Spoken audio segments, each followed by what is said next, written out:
கும்பராசினியர்களுடைய இயல்பான குணாதிசயம் என்ன? கும்பராசினியர்களுக்கு கடன் சுமையிலிருந்து மீள்வதற்கான வாய்ப்புகள் எவ்வாறு உள்ளது? என்ன வழிபாடு செஞ்சால் கடன் சுமையிலிருந்து மீள முடியும், பிரச்சனையிலிருந்து வெளியே வர முடியும் என்பதை பற்றி நம்ம பார்க்க போகிறோம். ஸோ ஃபஸ்ட்டு ஒரு விஷயம், கும்ப ராசியின் அதிபதி யாருன்னு பார்த்தீங்கன்னா சனி பகவான். கும்ப ராசிக்கு மிக பிடித்தமான கிரகம் அப்படின்னு சொல்லி பார்த்தீங்கன்னா புதன் பகவானே. புதன் பகவான் வந்து பார்த்திங்கன்னா உங்களுக்கு மிக பிடித்தமான கிரகம். ஆனால் கும்பராசிக்கு 8ஆம் இடத்த அதிபதியாகவும் வராது. அப்போ ஒரு கவனம் அப்படிங்கிற விஷயத்தையும் இங்கே நம்ம செயல்படுத்துகிறோம். ஓகேவா?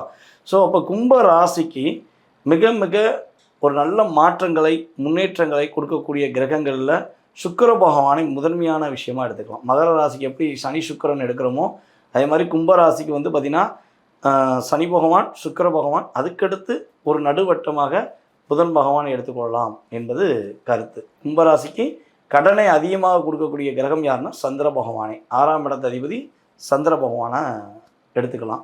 ஸோ அப்போ சந்திரனாலே என்ன பண்ணுறோம், மனநிலை சம்பந்தப்பட்ட விஷயம், இதனாலேயே அதிகமாக கடன் வாங்கக்கூடிய அமைப்பு கும்பராசிக்கு ஏற்படும் என்பது நிதர்சனமான உண்மை.